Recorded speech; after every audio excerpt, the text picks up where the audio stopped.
صدق الله العلي العظيم وبلغ رسوله النبي الكريم ونحن على ذلك لمن الشاهدين والشاكرين والحمد لله رب العالمين. إن الله وملائكته يصلون على النبي يا أيها الذين آمنوا صلوا عليه وسلموا تسليما. اللهم صل على سيدنا محمد وعلى آل محمد.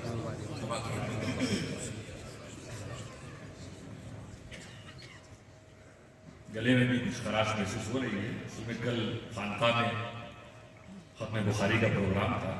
اگر یہی مائک وہاں ہوتا تو اس وقت شاید گلا خراب نہ ہوتا, مگر جو چیز لکھی ہوتی وہ تو ہونی. اور اتنی محبت سے آپ رات کو 3 بجے بیٹھے ہوئے ہیں تو کچھ باتیں میں بھی کر دوں. حالانکہ سوچ یہی رہا تھا کہ اس کے بعد صلاۃ و سلام ہو جانا چاہیے, کیونکہ آپ بھی سوچ رہے ہوں گے پتہ نہیں ہے کب تک جلسہ چلے. 50 سالہ کا یہ مطلب تھوڑی نہ ہے کہ ایک ہی سال میں 50 سال کی کسر نکال لی جائے ایک ہی رات میں. تو کچھ منٹ اگر آپ کی اجازت ہو تو ہاتھ اٹھا دیجیے. بالکل اللہ پورا مجمع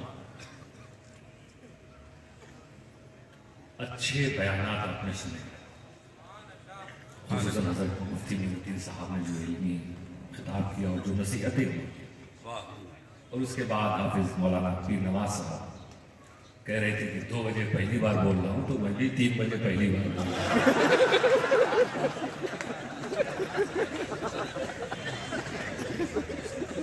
یہ ہم دونوں کی خوش نصیبی ہے کہ جبل پور میں نہ سننے والے شوقین لوگ ہیں, نہ کہیں کچھ شہروں کا تو یہ حال ہوتا ہے کہ اسٹیج کے مہمان باقی رہتے ہیں, مجمع غائب ہو جاتا ہے. مگر یہ اہل جبل پور الحمدللہ بات چاہے محفل سما کی ہو یا جلسہ ہو, سنتے ہیں تو ڈٹ کے سنتے ہیں. اور ہم امید رکھتے ہیں کہ اللہ تعالیٰ ہم سب کو سننے کے ساتھ ساتھ ہم کو, آپ کو, سب کو اس پر عمل کی بھی توفیق. آج یہ منظر جو آپ دیکھ رہے ہیں نا, ایک ایتہاسک ہے. حضرت علامہ سید کوثر ربانی صاحب نے فرمایا, وہ بہت بزرگ ہیں, جہاں دیدہ ہیں, وہ بتا رہے ہیں کہ زندگی میں ایسا منظر نہیں دیکھا. یقیناً کسی جبل پور کی دھرتی پر ایک شخص جو قبر میں اس وقت آرام کر رہا ہے, یہ اس کا عزم, جو اس کا ارادہ تھا. یاد برس گزرنے کے بعد بھی چودھری عبدالحمید مرحوم کو ان نیکیوں کا ثواب جاریہ کی شکل میں ملتا چلا. اللہ تعالیٰ ان کے درجات کو بلندی عطا فرمائے. جواب آ رہے ہیں کہاں سے؟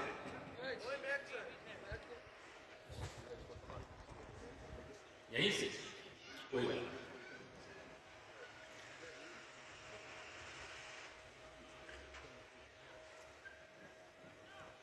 حضور سرکاری کا نام حضرت سید مختار شفیع جیلانی,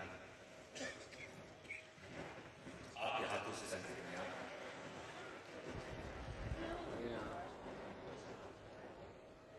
حضرت مجاہد دورہ حضرت سید مظفر حسین شفیع جیلانی علیہ رحمہ, آپ کے ہاتھ بھی لگے.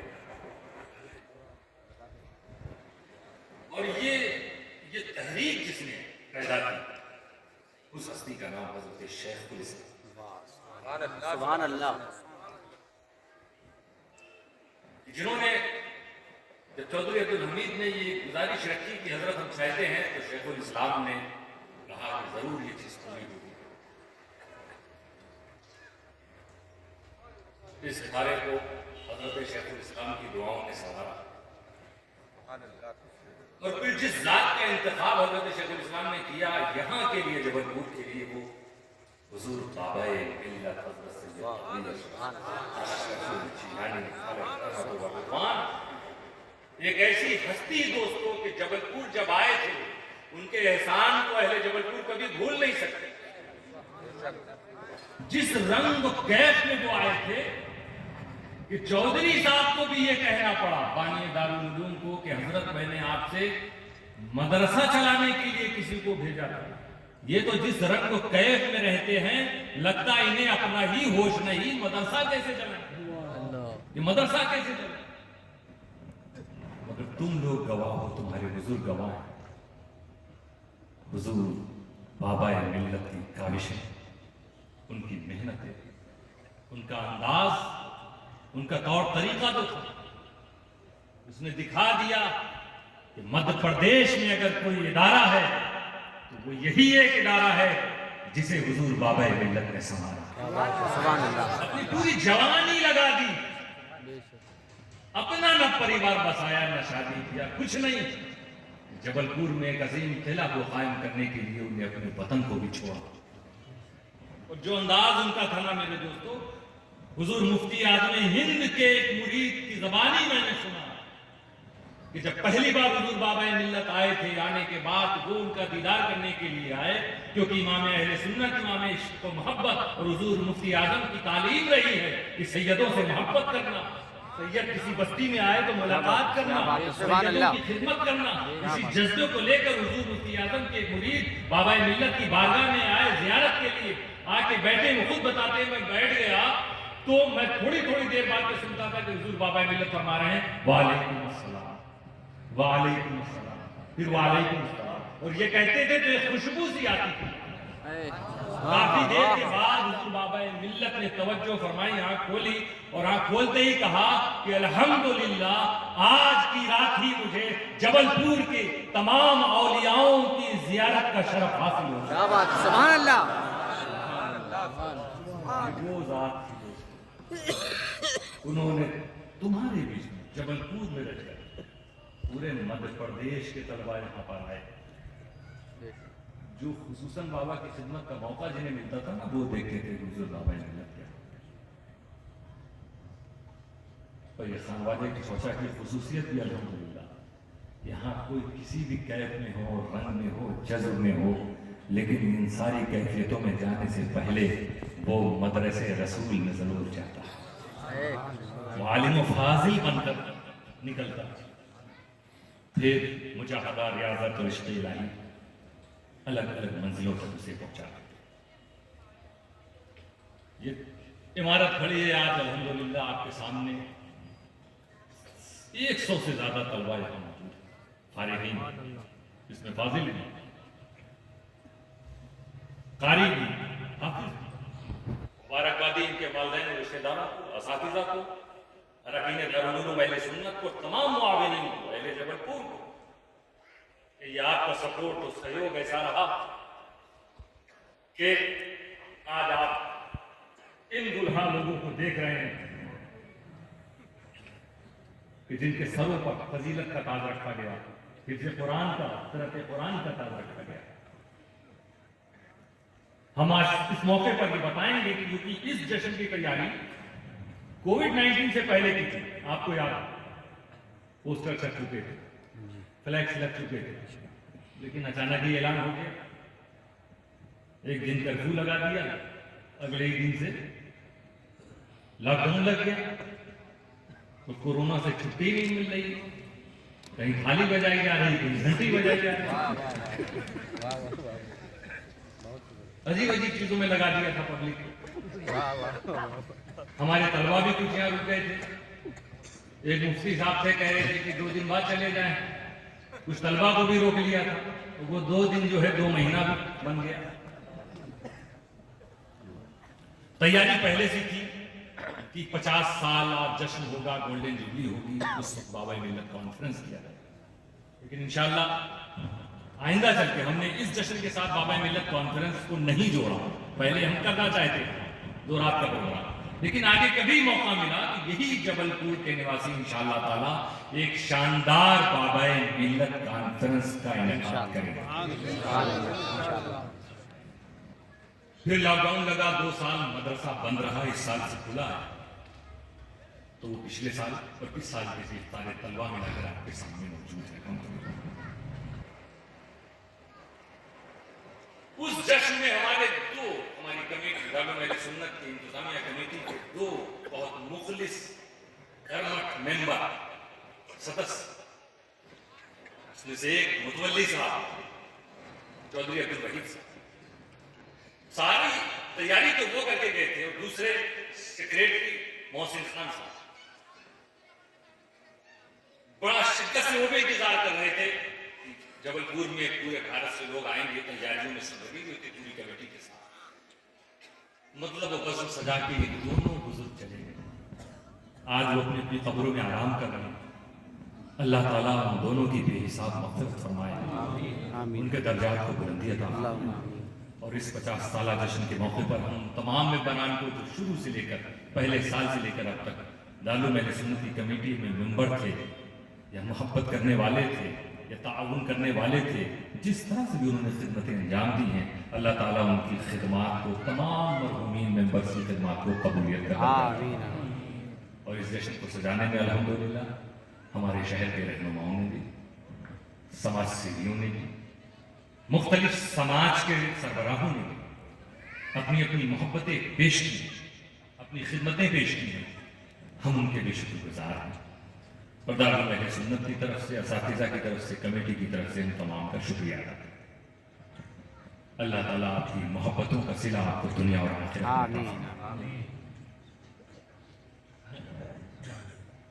دوستو باتیں تو بہت سی کہنے کی تھی، مگر کیونکہ وقت اتنا ہو گیا ہے کہ تھوڑا سا کچھ باتیں کر کے چلیں. ہم تو آپ کے شہر کے ہیں، اور گھر کی مرغی کو تو آپ جانتے ہیں کس کے برابر ہوتی ہے. اسی لیے میں کہتا ہوں میں اسٹیپنی ہوں جبل پور میں، ہر جگہ میں مقرر ہوں. یہاں پر کبھی کوئی جیسے مفتی صاحب یا کوئی اور مقرر خدا نخواستہ کبھی مس ہو جائے تو حسن عسکری موجود ہے. آپ تو ہمیں کبھی بھی سن سکتے ہیں. آج تھوڑی سی باتیں ہو جائیں گی، کبھی موقع ملے گا تو اور ہوگا. اللہ تعالیٰ قرآن میں فرما رہا ہے، محبوب قل لوگوں سے کہہ دو ان کنتم تحبون اللہ فاتبعونی. لوگوں اگر تم اللہ سے محبت کرتے ہو، اللہ کی محبت کا دعویٰ کرتے ہو، فاتبعونی تم میرے متبع بن جاؤ، میری اطاعت کرو، میری بات مانو، میرے پیچھے پیچھے چلو. میں جو کہوں اسے سنو اور عمل کرو. اگر تم اللہ سے محبت کرو، میں کو بات کہہ دو. اللہ یہ بھی کہہ سکتا ہے کہ اے لوگوں تم اگر مجھ سے محبت کرتے ہو تو میرے رسول کی اتباع کرو. اللہ فرماتا میرے رسول کی پیروی کرو. اے لوگوں تم اگر مجھ سے محبت کا دعویٰ کرتے ہو تو میرے محبوب کی پیروی کرو. نہیں اللہ کرے محبوب آپ کہیے، یہ آپ ہی کی بات کو نہیں مان رہے، میں آپ ہی کی زبان سے کہلوا رہا ہوں. قل فرما دیجیے اگر تم اللہ سے محبت کا دعویٰ کرتے ہو فاتبعونی میری پیروی کرو، میری اطاعت کرو، میرے پیچھے پیچھے چلو. یحببکم اللہ نتیجہ نکلے گا کہ تو اللہ تم سے محبت کرنے لگے گا. ابھی مولانا سید عباد اشرف صاحب نے اسی موضوع پر تقریر کی، اچھی نصیحت بھری تقریر تھی.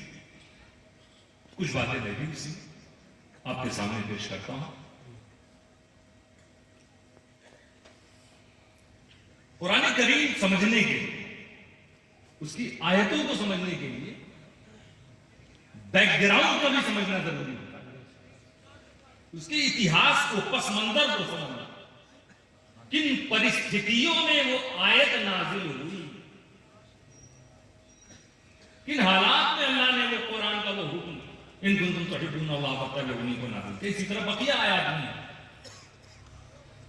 تو بہت ساری آیتوں کو سمجھنے کے لیے سبب نزول کا جاننا بھی ضروری ہے. اسی کو سبب نزول کہتے ہیں. بیک گراؤنڈ کیا ہے اس کا، پرستھتی کیا تھی.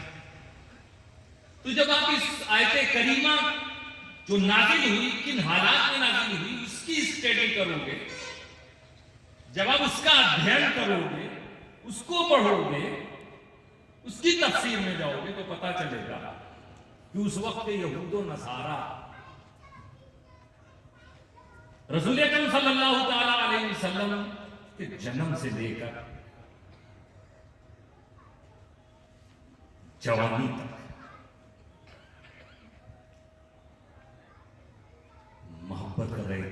سارے لوگ جو بھی ملتا تھا. یہود و نصارہ کی بات ہم بعد میں کرتے ہیں. نبی صلی اللہ علیہ وسلم کا جنم مکہ میں, وہ مکہ کے لوگ وہ بھروسہ کرتے تھے, سچا مانتے تھے, بھروسہ ایسا کہ امین مانتے تھے. اور جب اس سچے نے کائنات کی ایک بڑی سچی بات کہی, لا الہ الا اللہ محمد رسول اللہ, جب اس سچے نے محمد مصطفیٰ نے لوگوں کو بتایا سچائی کی طرف اب آ جاؤ, باطل پرستی کو چھوڑ کر حق پرستی کی طرف آ جاؤ, اب تم برے مارگ سے ہٹ کے صحیح مارگ کی طرف آ جاؤ, اب آؤ اللہ کی محبت کی طرف آؤ, اللہ سے محبت کرو اپنے معبود سے. یہود و نصارہ نے جانتے کیا کہا تھا اس نے؟ نحن ابناء اللہ و احباؤہ, ہم تو اللہ کے بیٹے ہیں, اللہ کے دوست ہیں, اللہ کے چاہنے والے ہیں. ہمیں کیا چاہت سکھانے کی بات کرتے ہیں؟ ہم تو اللہ سے محبت کرنے والے ہیں پہلے سے, اب ہمیں کیا سکھا؟ اور ادھر کفار مکہ, ان تک جب یہ پیغام شروع میں پہنچا تھا تو انہوں نے کیا کہا؟ نبی نے کہا یہ بت پرستی چھوڑو, آؤ اللہ سے محبت کرو, اللہ کی طرف آؤ. کہ یہ جو بت پرستی ہم کر رہے ہیں یہ خدا تک پہنچنے ہی کے لیے کر رہے ہیں. آپ خدا تک پہنچانا چاہتے ہو نا, وہی تو جا رہے ہیں, اسی لیے تو کر رہے ہیں. نکار رہے تھے نبی صلی اللہ علیہ وسلم کی دعوت کو, ان کے پیغام کو, ان کی تبلیغ. انکار کر رہے تھے کہ نہیں یہ ہمیں آپ کی بات نہیں ماننی. ادھر جو کرو آپ ہمیں محبت سکھانے ہیں تو محبت ہی کے لیے تو بت کی پرستش ہم کر رہے ہیں. تو وہ کہتا ہے یہود و نصارہ کیا کہنے لگے جب ان تک پیغام پہنچا؟ ارے ہم تو اللہ کے احبا ہیں, چاہنے والے تو ہیں. تو اب ان لوگوں کی یہ باتیں کیا بغض و عناد, ایک بغض جب کسی کو ہو جاتا ہے نا تو پھر کوئی بات سمجھ میں نہیں آتی. اسی لیے بغض بہت بری چیز ہے دوستو. کبھی کسی کے تعلق سے دل میں بغض پیدا نہ کرنا, ورنہ اس کی سچائی بھی ہوگی, اچھائی بھی ہوگی, مگر تمہارا بغض اس اچھائی میں بھی برائی ہی دکھے گا, نظر ہی نہیں پڑے گی, اس کی توجہ ہی نہیں جائے گی. کنفیوژن الگ چیز ہوتا ہے. کسی چیز میں آپ کنفیوز ہو جائیں تو جیسے ہی معاملات آپ کے سامنے واضح ہو گئے کنفیوژن دور ہو جائے گا. لیکن وہ یہ اگر ہو گیا تو بڑی مشکل ہے کہ اب سب دیکھ رہا ہے, کنکری کو کلمہ پڑھتے بھی دیکھ رہا, مٹھی میں ایمان نہیں. کتنی بری چیز ہے. یہ چیز کبھی جو ہوتی ہے کبھی بغض و عناد کی وجہ سے بھی ہوتی ہے. صحیح راستے کی طرف بلایا جا رہا ہے لوگوں کو, لیکن وہ غلط ہی راستے پہ چل رہے ہیں. اور کبھی جہالت کی وجہ سے بھی ہوتی ہے, علم ہی نہیں, اندھیرے میں رہنا پسند ہے, اسی اندھیرے کو روشنی سمجھ رہے, معلوم ہی نہیں کہ روشنی کیا ہے, ہدایت کیا ہے. تو جہالت کی وجہ سے بھی کبھی کبھی وہ بت پرستی کے پیچھے ہے کہ سمجھ رہے ہیں کہ نہیں اسی کے ذریعے خدا تک پہنچے. اور ایسا تب سے لے کے آج تک قیامت تک ہوتا رہے گا. کیا کہ بہت سے ایسے لوگ ہیں جو جہالت کی وجہ سے غلط راستہ چنیں گے. دیکھو نا اتہاس اٹھا کے مانوتا کے اتہاس کو تم دیکھو گے تو ایسا نہیں ہے کہ حق کی تلاش میں لوگ نہ نکلے, خدا سے محبت نہ کرنا چاہتے. نہیں, ایسے لوگ ہیں کہ جنہوں نے آسمان کی طرف نظر اٹھائی, چاند کو دیکھا, چاند اتنا حسین, ہم اس چاند بنانے والے کو بھی دیکھنا چاہتے ہیں. سورج کو دیکھا, ایسی تپش و حرارت والا, ایسی گرمی والا, پوری دھرتی میں آگ برسانے والا, اتنی طاقت والا, ہم اس سورج بنانے والے کو بھی دیکھنا چاہتے ہیں. ہم پہنچنا چاہتے ہیں, ہم قرب چاہتے ہیں جس نے اس سورج کو بنایا. سمندروں کے تلا تم موج سیلاب, اس کی وشالتا کو, اس کی وسعت کو دیکھ کر نہ جانے کتنے لوگ حیران ہوئے. کہا ایسا سمندر بنانے والا ہے کون؟ تو اس کی طرف جانا چاہتے ہیں۔ جنگلوں کو کسی نے دیکھا، درختوں کو کسی نے دیکھا، پہاڑوں کو دیکھا۔ یہ پہاڑوں کی سلامت، جبل پور پورا کا پورا پہاڑ پہ بسا ہوا۔ تو پہاڑوں کو دیکھو کتنا تعجب ہوتا ہے۔ میں جب پڑھوں، میں یہاں پڑھا بھی ہوں، میں لکھنؤ میں تھا، پورا اتر بھارت گھوم لیا تھا، ایک بھی پہاڑ نہیں دیکھا۔ جب میں جبل پور آیا تو بڑا ایکسائٹیڈ، پہاڑ دیکھنے کو ملے، اور پہاڑ پہ چڑھنے کے لیے بھی بڑی خواہش پیدا ہو چڑھے۔ تو یہاں تو آس پاس تو نہیں، مجھے جو لوگ تھے اس نے کہا ایک پہاڑ ہے چلیے گا حضرت ٹنٹنیا۔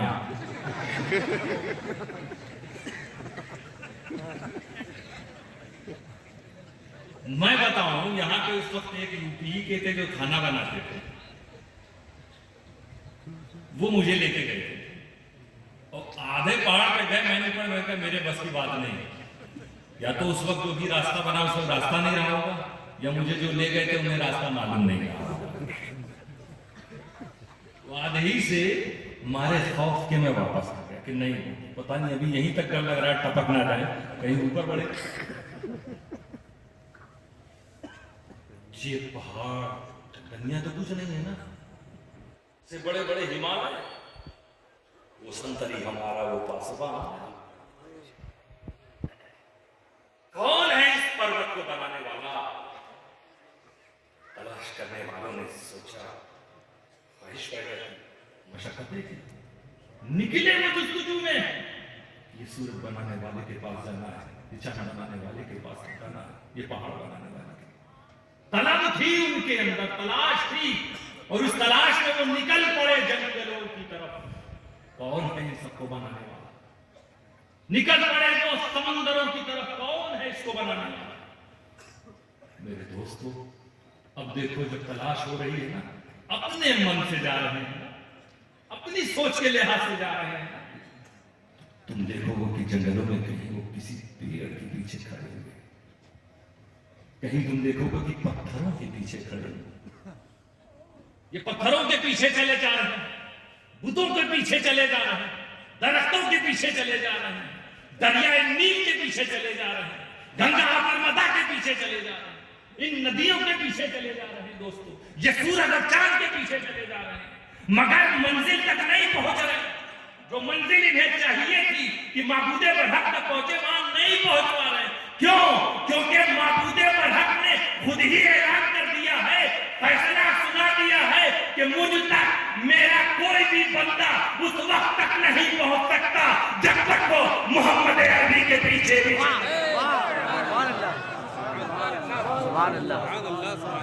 قل ان کنتم تحبون اللہ فاتبعونی، خدا سے محبت کر رہے ہو، خدا کو پانا چاہتے ہو، آؤ محمد مصطفیٰ کے پیچھے پیچھے جاؤ۔ تم گویا مشیت الہی اعلان کر رہی ہے کہ مجھ سے ملنا چاہتے ہو، پہلے میرے محبوب سے ملو۔ تمہیں میری تلاش ہے، پہلے محمد عربی کو تلاش کرو۔ تمہیں میرا قرب چاہیے، پہلے محمد مصطفیٰ کے قریب۔ تم میرے پاس آنا چاہتے ہو، پہلے میرے محبوب کے پاس آؤ، اور جب تم محمد مصطفیٰ کے پاس آؤ گے تو وہاں تمہیں میری باتیں ملیں گی، میری آیتیں ملیں گی، میرا قرآن ملے گا، میرے احکام ملیں گے، میرا دستور ملے گا، میرا دین ملے گا، میرا طریقہ ملے گا، میرا راستہ ملے گا، میرا فضل ملے گا، میری رحمت ملے گی، اور ان ساری چیزوں کے ساتھ سب سے بڑی چیز یحببکم اللہ، میری محبوبیت بھی ملے گی۔ نعرہ تکبیر، نعرہ رسالہ، حضور فاضل بغداد، فیضان حضور محدث اعظم ہند، فیضان حضور بابائے ملت، دارالعلوم اہل سنت، جشن دستار بندی۔ سبحان اللہ، سبحان اللہ۔ ان کنتم تحبون اللہ فاتبعونی، اگر اللہ کو پانا چاہتے ہو، اللہ کی محبت پانا، اللہ کی محبت چاہتے ہو، اللہ کو پانا چاہتے ہو تو میرے محبوب کے پیچھے پیچھے چلو۔ یحببکم اللہ، اللہ تمہیں اپنا محبوب بنا۔ سبحان اللہ، سبحان اللہ۔ اسی لیے میرے دوستو، جو لوگ مصطفیٰ کے پاس پہنچ گئے نا، ان کی آتما بڑی مطمئن سنتوش میں رہتی. واہ. وجہ وہی جس کو پانا چاہتے تھے وہ یہاں مل گیا کیونکہ روح کو اسی کی تلاش ہے. الستو بربکم. واہ. عالم ارواح اللہ تعالیٰ نے سوال کیا تمام سارے انسانوں کی روحوں سے, کیا میں تمہارا رب نہیں؟ اب روحیں الگ الگ انسانوں کے اندر آ گئی ہیں مگر تلاش اسی رب کو رہی ہے. اور جیسے ہی مصطفیٰ کے پاس کوئی انسان اس روح کو لے کے پہنچا, جب تک نہیں پہنچا تھا عالم کچھ اور تھا, لیکن جب مصطفیٰ کے پاس جانے کا ارادہ کیا کسی نے کہا کہ ارے ادھر کدھر جا رہے ہو, پہلے اپنے گھر جاؤ, اپنی بہن کے وہاں جاؤ, دیکھو جس قرآن کو تم مٹانا چاہتے ہو وہاں پڑھا رہا ہے. حضرت عمر کا واقعہ معلوم ہے نا, پہنچے قرآن سنا, دل بدلنے لگا, مصطفیٰ تک پہنچے, کہنے لگے لا الہ الا اللہ محمد. تو جو روح کو جو چیز چاہیے کہ مصطفیٰ کے پاس پہنچو یا مصطفیٰ کی کتاب کے پاس پہنچو, تو وہاں سے روح کو اطمینان, روح کی غذا ملنا شروع. اسی لیے آپ دیکھو کہ ساری قوموں کو دیکھو, ہم کسی پہ کٹاکش نہیں کر رہے ہیں, ہم ایک سچائی بتا رہے ہیں, اور انسان, ہر انسان جو سچائی کو سمجھوگا وہ غور کرے. ہم کسی دھرم کی اس اسٹیج پر بیٹھ کے برائی نہیں کر رہے, اسلام دھرم کی اچھائی بیان کر رہے ہیں اور ایک اچھائی کی دعوت دے رہے ہیں. کیا بات. جتنا مسلمان اس وقت اس دھرتی پر اپنے دین سے مطمئن ہے, کوئی دوسرا اتنا مطمئن نظر نہیں. بے شک بے شک بے شک. اسی لیے تو اس پہ تعجب نہ کرو کہ یہ کیوں اپنا دین نہیں چھوڑتے. ارے جب میٹھا پانی مل گیا ہے تو اب کہیں اور جانے کی ضرورت کیا؟ کیونکہ یہ انسان کی طبیعت ہے, کوئی پیاسا ہو, بہت پیاسا ہو, اسے پانی چاہیے نا. چل رہا ہو ایسی جگہ پہ جہاں کوئی نل نہیں, کوئی ٹنکی نہیں, کچھ نہیں نظر آیا ہے, کنواں دکھا, ڈول بھی موجود ہے, فوراً پیاسا ہے تو پانی کیجیے گا. پانی کیا, بہت کھارا پانی تھا, جتنی طبیعت سے اس کا دل چاہ رہا تھا کہ گٹ گٹ گٹ گٹ سب پی جائیں گے, نہیں پی سکا. جتنا پیا اس سے بھی پیاس نہیں بجھی, کھارے پانی سے پیاس نہیں بجھتی. اسی طرح اگر آپ پیاسے ہو کبھی گرم پانی لیجیے, گرم پانی پیجیے, پیاس ہو تو آپ کو نہیں مزہ آئے, پی نہیں پائیں گے ایک گھوٹ کے بعد, چاہے جتنی پیاس لگے. کھارا پانی کا بھی یہی حال ہے. اب اس نے سوچا کہ چلو ٹھیک ہے, اتنا تو ہو گیا کہ تھوڑا سا کچھ لگ رہا ہے کہ پیا. پھر آگے بڑھا, پیاس بڑھتی جا رہی تھی, دوسرا کنواں ملا, وہی حال تھا, نکالا تو کھارا پانی پیا, بس اتنا ہی پیا. آگے بڑھا, تیسرا ملا, کھارا. چوتھے پہ پہنچا تو میٹھا پانی تھا, اب نکالا تو یہ ہے پانی, جتنا پینا تھا پی لیا. اب اس کے بعد درجنوں کنویں آ رہے ہیں, اس طرف توجہ وہ نہیں دے رہے.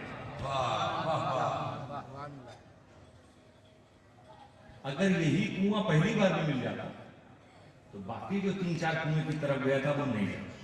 کیا بات ہے. جس سے شروع ہی میں اگر دین اسلام مل جائے وہ ادھر ادھر نہیں جاتا. ادھر ادھر جانے والے وہ لوگ ہیں, کون ادھر ادھر جاتا ہے تو تمہیں حضرت سلمان فارسی بتائیں گے کہ کون جاتا ہے. کیا بات ہے, کیا وہ ایک کنویں پہ گئے نہیں پیاس بجھی, دوسرے پہ گئے نہیں پیاس بجھی, کبھی کسی بت خدا کی طرف, کبھی کسی گرجا گھر کی طرف, کبھی کسی عبادت گاہ کی طرف, الگ الگ قوموں کے ماننے والوں کی طرف گئے, پیاس نہیں بجھی. لیکن جب محمد عربی کی بارگاہ میں آئے, ایسی پیاس بجھی کہ نبی نے فرمایا سلمان تو میرے گھر والوں میں وہ مقام عطا کر دیا.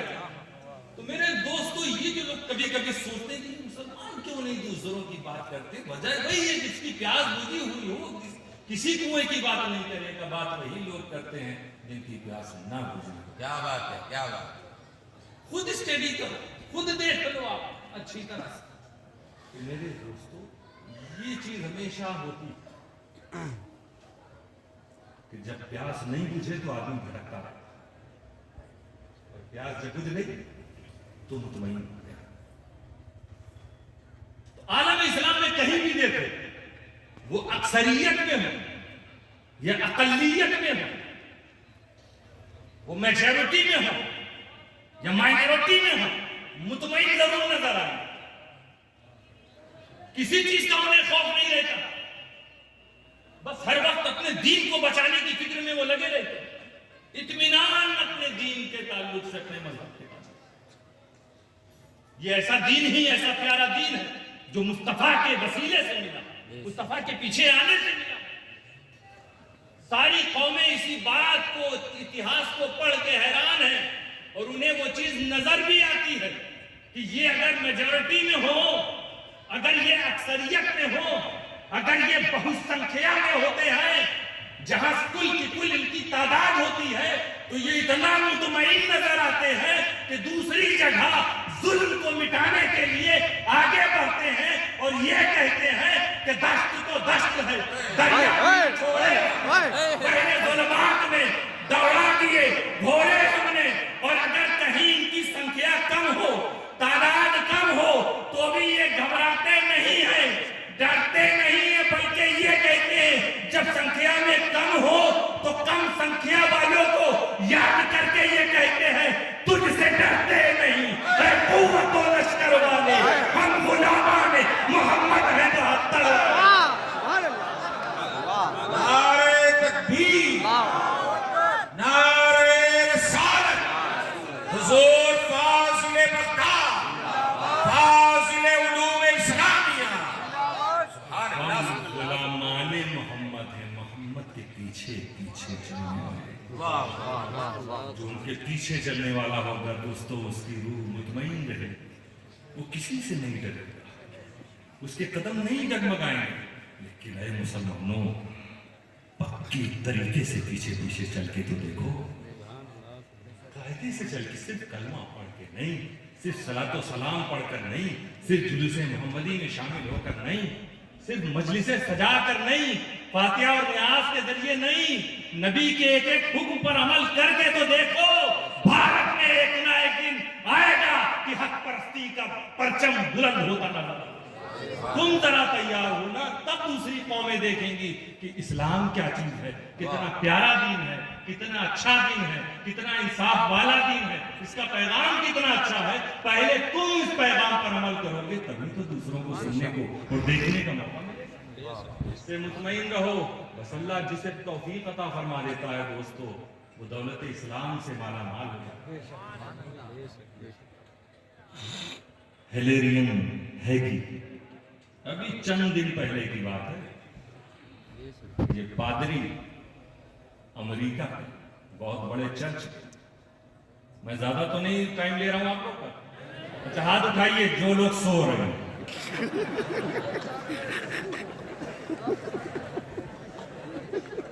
50 سالہ میں بھی یہی حال ہے۔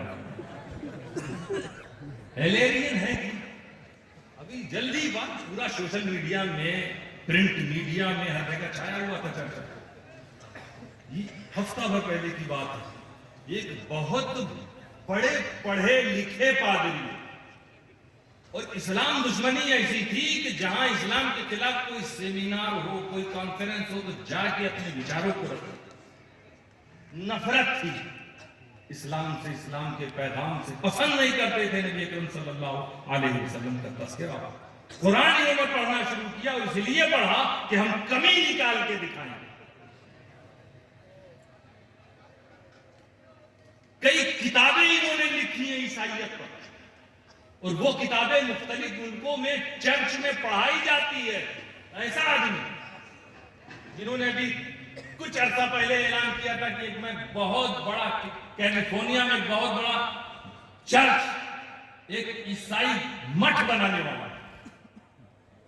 نہ جانے کتنے لاکھ ملین لوگ ان کے فالوور، کتنے ان کے شاگرد ہیں، کتنی ان کی کتابوں کے پیغام کو سنانے، پڑھنے، اس پر لیکچر دینے والا۔ ایسا آدمی قرآن پڑھتا ہے قرآن دشمنی میں، قرآن پسند نہیں ہے، پڑھ اس لیے رہا ہے یہ دنیا میں بڑا قرآن کا چرچا ہوتا ہے، میں دکھاؤں گا قرآن نے کیا کیا کمی ہے۔ پڑھنا شروع کیا، ابھی قرآن ختم بھی نہیں ہوا تھا، کہتے ہیں قرآن پڑھنے سے مجھے ایسے لگا جیسے میں اپنے پرانے گھر میں واپس آیا ہوں۔ قرآن ختم کیا ہی نہیں، اور زبان سے لا الہ الا اللہ محمد رسول اللہ۔ یہ ہے لیکن ہے کہ یہ ان کا حال ہے جو بہت بڑے پوپ تھے، پادری تھے، کہتے ہیں کہ میں جس سکون کے لیے پوری زندگی بھٹک رہا تھا، ان کے الفاظ ہیں، جس سکون کے لیے میں پوری زندگی بھٹک رہا تھا، وہ سکون مجھے اسلام کی چھاؤں میں ملا۔ اتنا پیارا تمہارا مذہب ہے، اور انہوں نے پورے امریکی، سارے امریکی واسیوں کو دعوت دی ہے کہ آؤ اسلام پڑھو، اسلام کو سمجھو، اسلام کو قبول کرو۔ آزاد ملک ہے، ڈیموکریسی ہے، جو جس طرح چاہے کوئی کسی بھی دھرم کو وہاں ایکسپٹ کر لیتا، جس کو جو چیز پسند ہے، آزادی وہاں اس ملک میں۔ اس لیے کوئی بھی کسی بھی دین کے پر بات کرے وہاں کوئی پابندی نہیں۔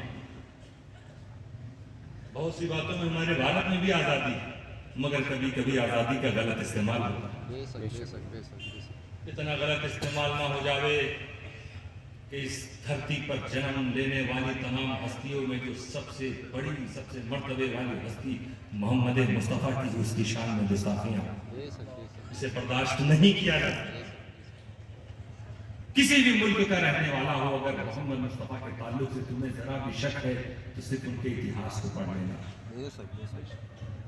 تم بغیر پڑھے، اسی لیے کہہ رہا ہوں کہ جہالت کی وجہ سے کبھی کبھی لوگ غلط راستوں پہ چلے جاتے ہیں، لا علمی۔ یہ کیا کہتے ہیں کہ میں اپنے پرانے گھر میں واپس آ گیا۔ حضرت عیسیٰ تو پہلے آئے ہیں، محمد مصطفیٰ بعد میں آئے ہیں۔ یہ عیسائی تھے تو پہلے تو حضرت عیسیٰ، یہ کہہ رہے ہیں پرانا گھر، محمد مصطفیٰ کا گھر تو نیا ہونا چاہیے نا۔ یہ گھر واپسی ان کی محمد مصطفیٰ کے گھر جو بعد میں اسے کہہ رہے ہیں۔ بھارت میں بھی بہت سے لوگ نادانی میں یا دشمنی میں گھر واپسی کی بات کرتے ہیں۔ پڑھ لینا آپ بھی ہیلیرین ہیگی کی کتاب کو، ان کے بیان کو۔ کیا وجہ ہے کہ وہ اپنے اس وچار دھاراؤں کو تیاگ کر محمد مصطفیٰ کا کلمہ پڑھتے نظر آ رہے ہیں، اور یہ کہہ رہے ہیں کہ لگتا ہے میں اپنے پرانے گھر میں واپس آ گیا ہوں۔ کیوں؟ کیونکہ حضرت عیسیٰ علیہ السلام نے بھی یہی پیغام دیا۔ آدم سے لے کر عیسیٰ تک محمد مصطفیٰ صلی اللہ علیہ وسلم سے پہلے بھی نبی تھے حضرت عیسیٰ، ان کے بعد نبی اکرم صلی اللہ علیہ وسلم۔ آدم سے لے کر حضرت عیسیٰ تک جتنے نبی آئے ہیں، سب نے محمد مصطفیٰ کے آنے کی بشارت دی۔ سبحان اللہ۔ یعنی آدم گھر میں آئے، اسی گھر میں نوح ہے، اسی گھر میں ابراہیم ہے، اسی گھر میں، گھر نہیں بدلنا۔ اس گھر کی نگہبانی ہر زمانے میں الگ الگ نبی کو اللہ نے دی کہ آؤ اس گھر کی باتیں لوگوں کو بتاؤ۔ سب آئے، گھر وہی، اسی گھر میں حضرت موسیٰ آئے، اسی گھر میں حضرت عیسیٰ آئے، حضرت عیسیٰ آئے تو کیا کہہ رہے ہیں؟ قال عیسیٰ ابن مریم، قرآن کریم میں یہ محبوبہ یاد کیجئے، جب عیسیٰ ابن مریم نے کہا یا بنی اسرائیل، اے بنی اسرائیل انی رسول اللہ الیکم، میں تم لوگوں کا رسول ہوں، تمہاری طرف رسول بنا کر بھیجا گیا، مصدقا لما بین یدی من التوراۃ، اللہ کی جو کتاب ہے اس کی تصدیق کرتے ہوئے میں تمہارے بیچ میں موجود ہوں، وہ سچی کتاب ہے جو آئی، ومبشرا برسول یأتی من بعد اسمہ احمد، اور اے لوگو، حضرت عیسیٰ اپنے زمانے میں کہہ رہے ہیں، اے لوگو میں تمہیں خوشخبری دے رہا ہوں ایک ایسے رسول کی جو میرے بعد آئیں گے، اسمہ احمد، ان کا نام احمد ہوگا۔ جب بغض و عناد کو نکال کر کوئی محمد مصطفیٰ یا اسلام کی تاریخ کو پڑھنا شروع کرتا ہے، یا حضرت عیسیٰ کا اگر کہیں سچا پیغام باقی رہ گیا اسے پڑھتا ہے، تو اسے نظر آئے گا کہ حضرت عیسیٰ بھی محمد مصطفیٰ کے آنے کی بات کر رہے ہیں۔ گھر وہی ہے، کیونکہ حضرت عیسیٰ کے بعد اب اس گھر میں کچھ خرابیاں پیدا کر دی گئیں، انہی گھر کی خرابیوں کو صحیح کیا محمد مصطفیٰ صلی اللہ علیہ وسلم۔ جب کیا تو جو دین حضرت عیسیٰ لے کر آئے تھے، اب محمد مصطفیٰ کا کلمہ پڑھنے والا کہتا کہ نہیں، یہ تو وہی دین ہے جو حضرت عیسیٰ والا تھی، یہ وہی دین ہے جو حضرت موسیٰ والا تھی، یہ وہی دین ہے جو حضرت آدم والا تھی۔ اسی لیے حضرت آدم جو دین لے کر آئے، اسی دین کو محمد مصطفیٰ نے آگے بڑھایا۔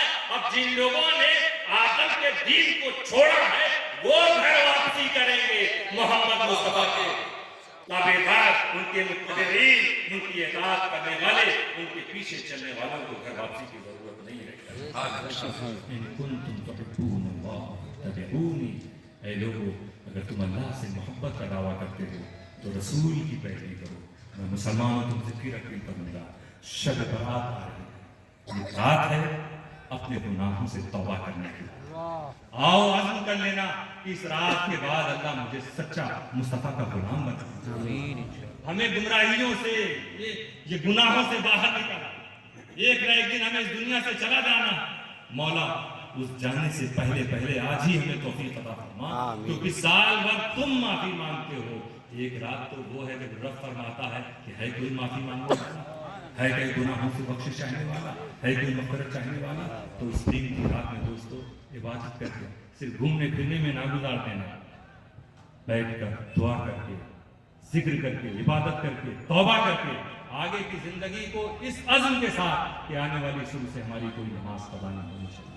الحمدللہ جس طرح یہاں مواد دیکھتا ہوں، جامع مسجد منڈی بازار پہ بھی امام صاحب بھی موجود ہیں، پہلے سے بہت بہتر حالات ہوتے جا رہے ہیں، نمازیوں کی تعداد بڑھ رہی، جبل پور کی اور مسجدوں میں بڑھ رہی ہے، لیکن ابھی بھی ایسا ہوتا ہے کہ بہت سے نوجوان آذان کے بعد بھی اپنی اپنی دکان ہوٹلوں پہ چائے پی کے نظر آئیں گے، مگر خدا کی بارگاہ میں سجدہ کرنے کو تیار ہیں۔ یہ نہیں ہونا چاہیے، مسلمانوں کی یہ شان نہیں ہے۔ اللہ تعالیٰ ہم سب کو اعمال صالحہ کی توفیق عطا فرمائے، عبادت کی توفیق عطا فرمائے۔ وآخر دعوانا ان الحمد للہ رب العالمین۔